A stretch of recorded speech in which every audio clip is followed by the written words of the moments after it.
सासंग जी, सबसे पहले किसी ने बाबा जी महाराज जी से भजन सिमरन के ऊपर एक बहुत ही प्यारा सवाल पूछा। किसी भाई साहब ने बाबा जी महाराज जी से कहा, बाबा जी, जब मैं भजन सिमरन पर बैठता था तो पहले मुझे जो शब्द धुन है वह बहुत ही साफ साफ सुनाई देती थी, लेकिन कुछ समय के बाद मुझे अब शब्द धुन नहीं सुनाई देती। मैं क्या करूं? मैं बहुत परेशान हूं। सासंग जी, बाबा जी ने समझाया कि बेटा, जो शब्द धुन है वह तो चौबीसों घंटों सातों पहर हमारे अंदर चल रही है। धुन कहीं आती जाती नहीं, बस हमारा जो ख्याल है इधर उधर भटक जाता है। जब हमारे ख्याल को समेटकर एक जगह इकट्ठा करेंगे तब हमें शब्द धुन स्पष्ट रूप से सुनाई देगी। ध्यान भटकने के कारण हम धुन से दूर होते चले जाते हैं। धुन हर एक के अंदर धुनकारे दे रही है, बस जरूरत है तो ध्यान को एकाग्रचित करने की। फिर देखो, आपका मन भजन सिमरन में भी लगेगा और वह कुल मालिक के घर से आ रहे आनंद नाद भी स्पष्ट रूप से सुनाई देगी। फिर अगला सवाल किसी ने बाबा जी से कहा, बाबा जी, हम आपसे बहुत ही प्रेम करते हैं, आपसे कभी दूर जाना नहीं चाहते, और अगर आपसे दूर गए तो ये हम सहन नहीं कर पाएंगे। उन भाई साहब ने बाबा जी के प्रति अपना प्यार व्यक्त करते हुए बाबा जी से बिछड़ने का डर भी बताया। बाबा जी ने इस सवाल को मुस्कुराते हुए टाल दिया और उसको मजाक में समझाया कि मैं एक शरीर में रह रहा हूँ बेटा, कोई नहीं जानता मैं कब वापस आ जाऊं। फिर किसी ने वहाँ बाबा जी महाराज जी से कहा, बाबा जी, मेरे साथ कई दिनों से अजीब सा हो रहा है। जब मैं आपके दीदार यानी कि दर्शन करता हूँ तो कुछ ही समय के बाद आपके अंदर मुझे हजूर जी की सूरत दिखाई देने लग जाती है जी। यह सुनकर बाबा जी ने हुजूर जी की तरफ देखकर हंसते हुए कहा कि आप मेरी सूरत को क्या चुरा रहे हो? इस बात को सुनकर संगत बहुत जोर जोर से मुस्कुराने लगती है। फिर किसी ने अगला सवाल बाबा जी से कहा, बाबा जी, जहाँ मैं काम करता हूँ वहाँ सब अंग्रेज लोग हैं और मैं उन सब से जब हर रोज ऑफिस में मिलता हूँ तो मुझे गुड मॉर्निंग कहते हैं और मैं उन्हें राधा स्वामी कह देता हूँ। मेरे रोज रोज ऐसा कहने से कुछ अंग्रेज भी राधा स्वामी बोलने लगे हैं।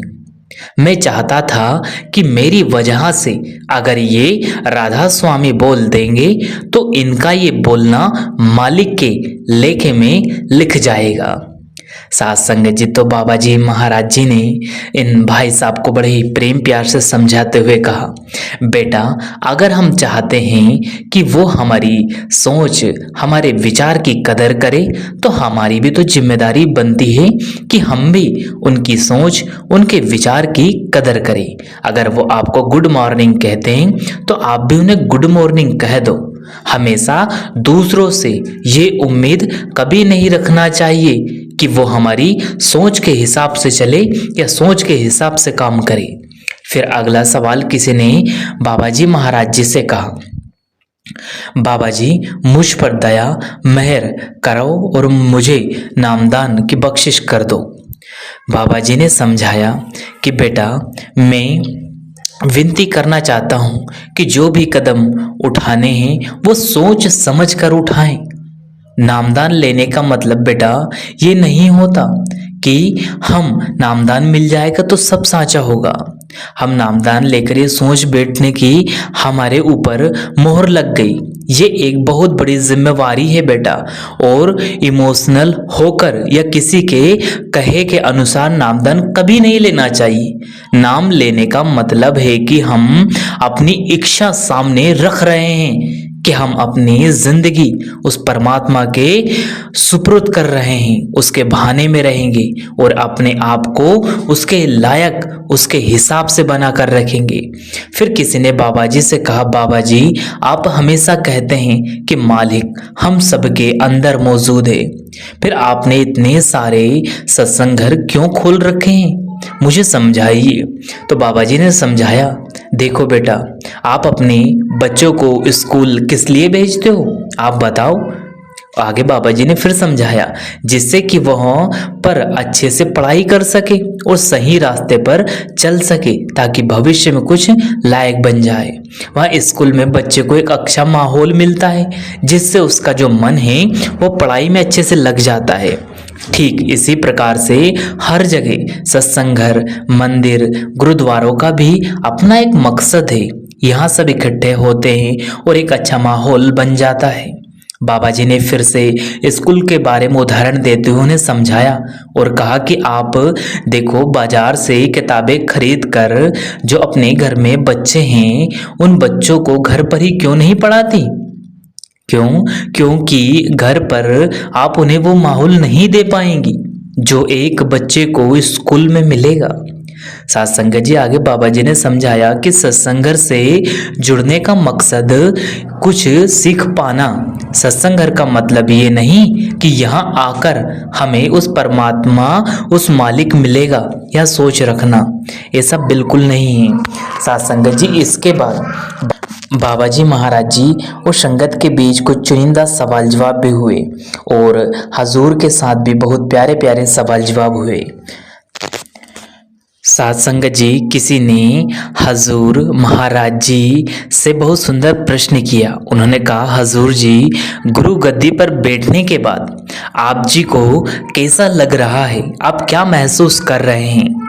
सत्संग जी, हजूर महाराज जी ने पहली बार जवाब देते हुए कहा कि मेरे प्रीतम, मेरे सदगुरु मेरे साथ है, इसलिए मुझे बहुत ही अच्छा महसूस हो रहा है। और फिर किसी भाई ने हजूर जी से पूछा कि हजूर जी, आप पिछले कई महीनों से बाबा जी महाराज जी के साथ रह रहे हो, तो बाबा जी से आपको क्या सीखने को मिल रहा है। सत्संग जी, इस सवाल को सुनकर हजूर मुस्कुराए। उसके बाद हजूर महाराज जी का जवाब यह था कि मेरे सदगुरु ने कुछ इस तरह से मुझे तैयार कर रखा है कि मुझे अपने कंधों पर जरा भी बोझ महसूस नहीं हो रहा है। मेरे सदगुरु मेरे सबसे बड़े मार्गदर्शक है।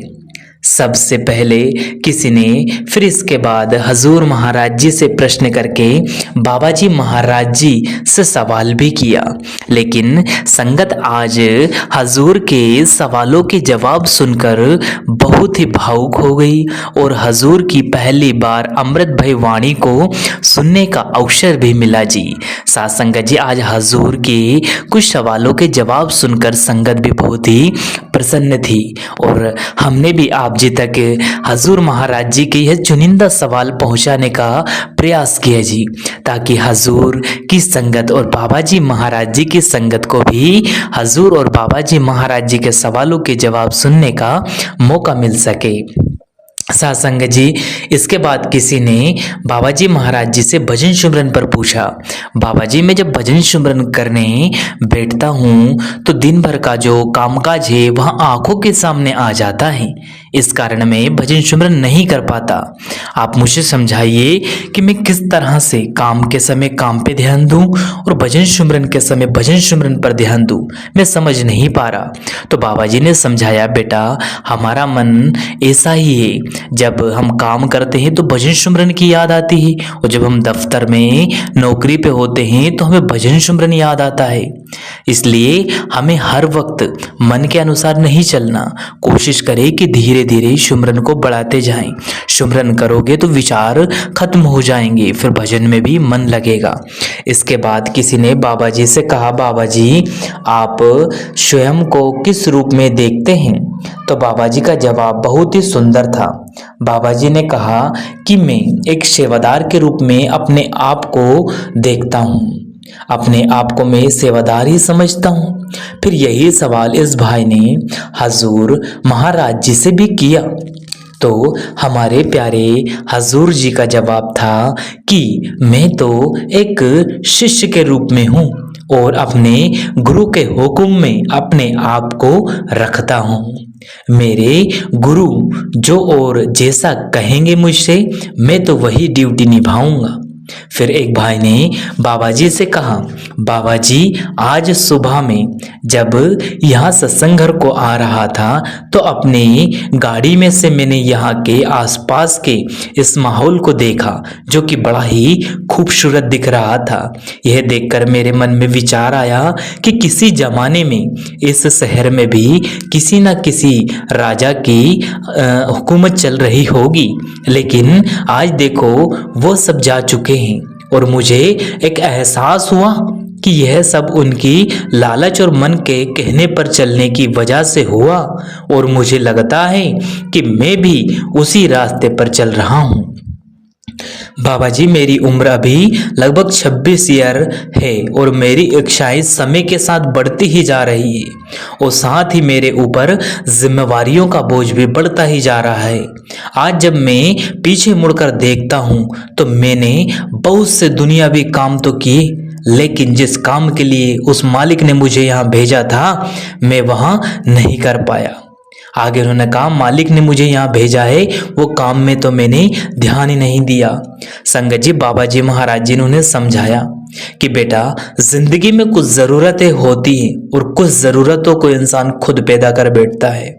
आज हमें रहने के लिए एक छत, 2 जोड़ी कपड़े और 2 वक्त की रोटी चाहिए, लेकिन हम अपनी इच्छाओं को बढ़ाकर बैठ जाते हैं और इच्छाएं हमारी ज़रूरतें बन जाती है और वही ज़रूरतें आगे चलकर हमें बहुत दुखी कर देती है। जब हमारी इच्छा ज़रूरत बनती है तो इसका मतलब ज़रूरतें हमसे खुद पैदा की है और हमारा मन इन्हीं ज़रूरतों को पूरा करने में सारी उम्र लग जाता है।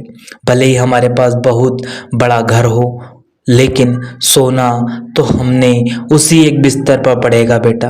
बैंक में करोड़ों रुपए पड़े हो, लेकिन खानी तो वही 2 वक्त की सूखी रोटी है बेटा।